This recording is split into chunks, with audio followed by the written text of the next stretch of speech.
असगर इमाम, मजहरे गौसे बगदाद असगर इमाम, इनकी अजमत पे भेजो अदब से सलाम, गौसे आजम की औलाद असगर इमाम।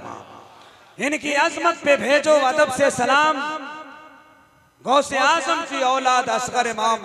तकरीबन 20 से 22 साल का अरसा गुजर गया निजामत करते। शुरुआत यहीं से हुई थी हुजूर इमाम मिल्लत के फैजान का टोपी पहनकर। अल्लाह का शुक्र है कि अक्सर इलाकों में जाना हुआ, सैकड़ों मुर्शिदों से मुलाकात हुई, बड़े बड़े खानकाहों में जाना हुआ। मैंने बड़े बड़े गिबत नहीं, बड़े बड़े पीरों के बड़े बड़े ताज महल जैसे होटल जैसे मकानात देखे हैं, बड़े बड़े शहरों में उनके खूबसूरत बंगले देखे हैं, मगर हुजूर इमाम मिल्लत का किसी शहर में बंगला हो न हो, उनके फैजान के नाम का एक मदरसा जरूर हुआ करता है।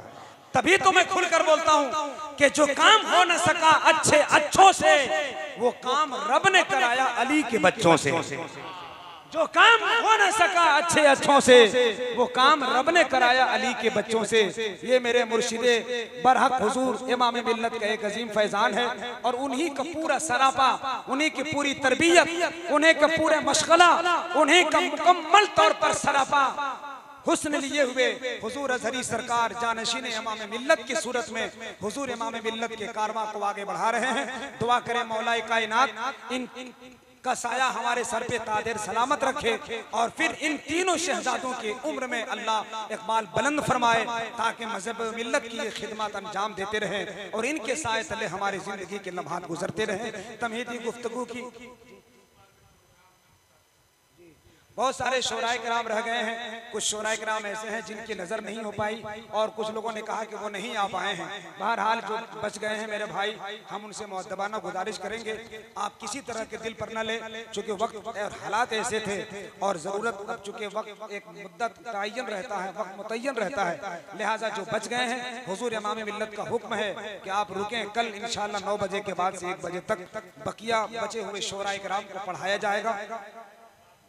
मगरिब बाद भी नात खानी होगी। आपने पूरा प्रोग्राम की तफसील हुजूर इमाम मिल्लत की जुबानी समात की है। आइए, बड़ी देर से आपने इंतजार किया है, वो लहजा, वो खूबसूरत जात, जिसके जात के सरापा में सरकार की घर की बात आले रसूल की जुबानी से आप समात करेंगे, तब एहसास होगा कि जब औलाद ऐसी है तो फिर बाप कैसा होगा, शहजादे ऐसे हैं तो फिर बादशाह कैसे होंगे। आइए, सरवर कायनात सल्लल्लाहु अलैहि वसल्लम के गुलशन के फूल, जिनके बारे में एक लखनऊ का शायर कहता है, हर तरफ फैला हुआ है उजाला नूर का, बाप जब है नूर का बेटा, बाप जब है नूर का बेटा भी होगा नूर का, देखकर चेहरा मिस्र-ए रजा याद आ गया, तेरी नस्ल पाक में है बच्चा बच्चा नूर का। देखकर चेहरा मिस्र-ए रजा याद आ गया, तेरी नस्ल पाक में है बच्चा बच्चा नूर का।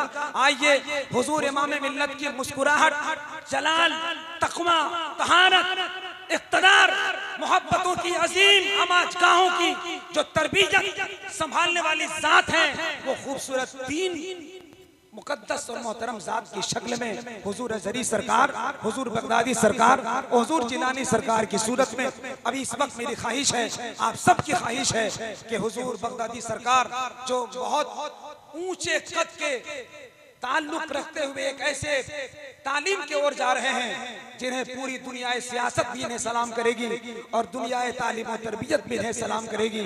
हर मज़ाहिब के लोग इन्हें मोहब्बतों के साथ झुककर सलाम करेंगे।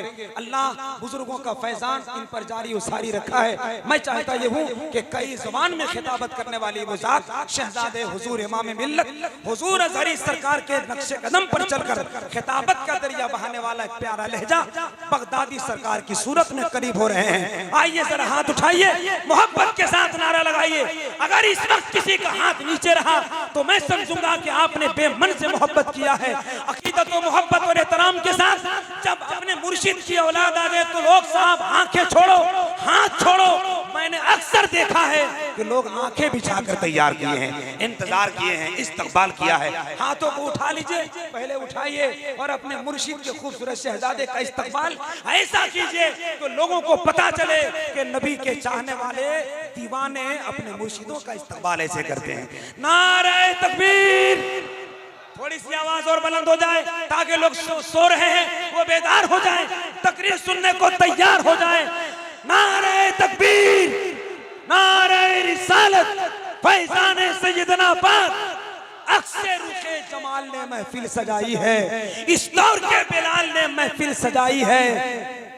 गौसुल वरा को आज तो आना ही पड़ेगा, गौसुल वरा के लाल ने महफिल सजाई।